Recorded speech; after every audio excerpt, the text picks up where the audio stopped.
President. From Mandalay to Moresby to Manila to Melbourne, an iron silk curtain is falling. A Chinese silk curtain plunging as a parachute of leaden control on sovereign free nations, subjugating, suffocating, strangling freedom through economic war as a means of control. Communist China has declared economic war on free democratic nations, upsetting the traditional rules-based order, meaning we must carefully consider our dealings with China. China is an expansionist, rapacious, communist dictatorship intent on power. China, Communist China, is intent on domination, not through the traditional means of war, but through three fronts of war: economic, political and cultural repression within a matrix of cyber warfare. Hong Kong is lost, her people now suffering, and it wasn't subtle. Hong Kong is no longer part of a one nation, two systems legally bound agreement, in grievous breach of the 1984 Sino-British Joint Declaration. Hong Kong is now just another communist-controlled city with no freedom. Hong Kong is Tibet but with sea views. We shouldn't forget that Tibet was the first nation to fall to Communist China. And we must hold China accountable for the ethnic and cultural cleansing of the Uyghurs. It is time to take a strong stance against this threat to a rules-based order. The Chinese Communist government want control not by direct force, but through iron silk to bind others to appease them. Barbara Tushman, in her seminal work The Guns of August, outlined the build-up to the outbreak of war in 1914. The similarities to today are startling. President Xi is the Kaiser. While the last emperor of the Qing dynasty was deposed in 1911, President Xi is the first emperor of the Red Mao dynasty, intent of proving his leadership and the leadership and power of his nation. Communist China is akin to Imperial Germany, a growing power needing to prove power. Over recent days, the US State Department has expressed its concern about China's recently enacted Coast Guard law that for the first time explicitly allows its Coast Guard to fire on foreign vessels. The US State Department are appropriately, and I quote, concerned by language and law that expressly ties the potential use of force, including armed force, by the China Coast Guard to the enforcement of China's claims and ongoing territorial and maritime disputes in the East and South China Seas. This recent action by China will be used to intimidate China's maritime neighbours, especially in asserting its unlawful maritime claims in the South China Sea. This new threat is the next step in China's strategy to assert their dominance and expand their influence in the region. Meanwhile, Japan this week have lodged a dispute with Beijing after Chinese Coast Guard vessels entered Japan's territorial waters for the 7th time this year.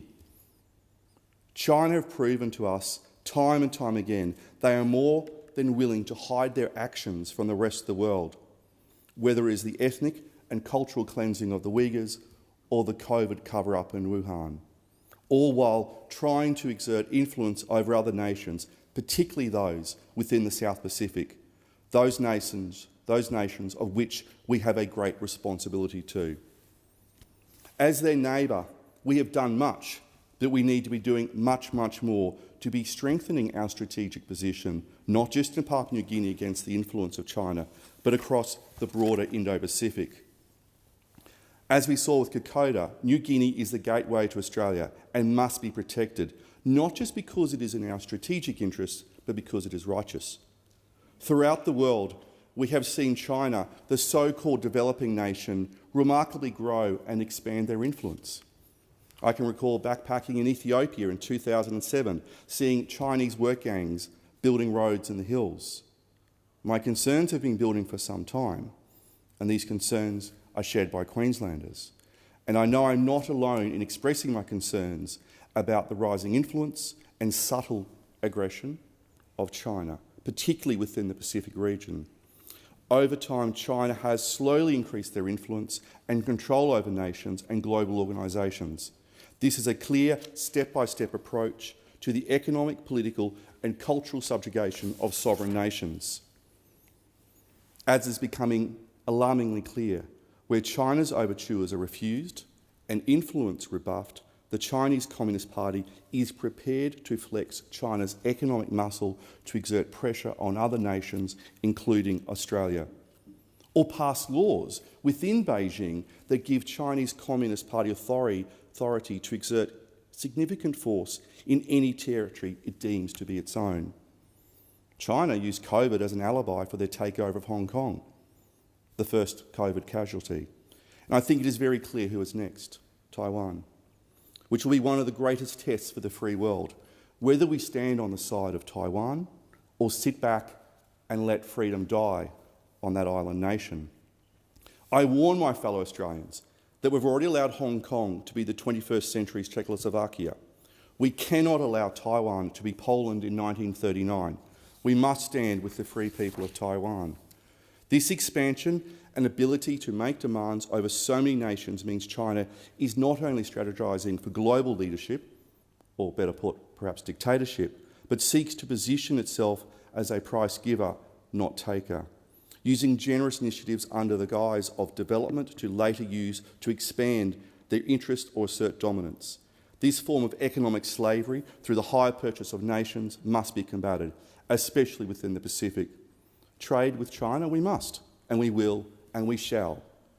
Trade, this mercantile magic, is so important as it enriches both our nations, but we cannot pretend that the regime in China today or tomorrow is the same China we have dealt with in the past.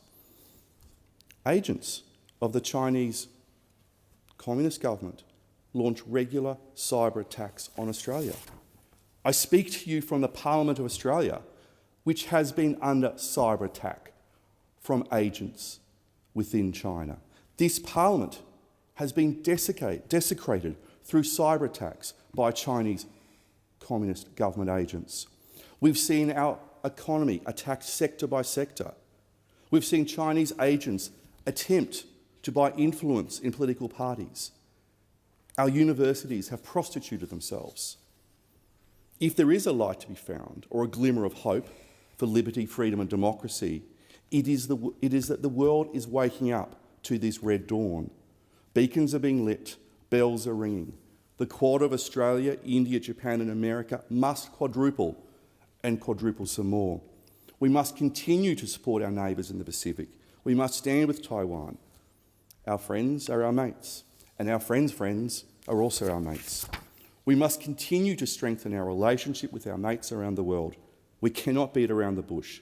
China, Communist China, is a threat to a rules-based order. We must be careful, we must be aware. The red dawn is upon us, the iron silk parachute is falling.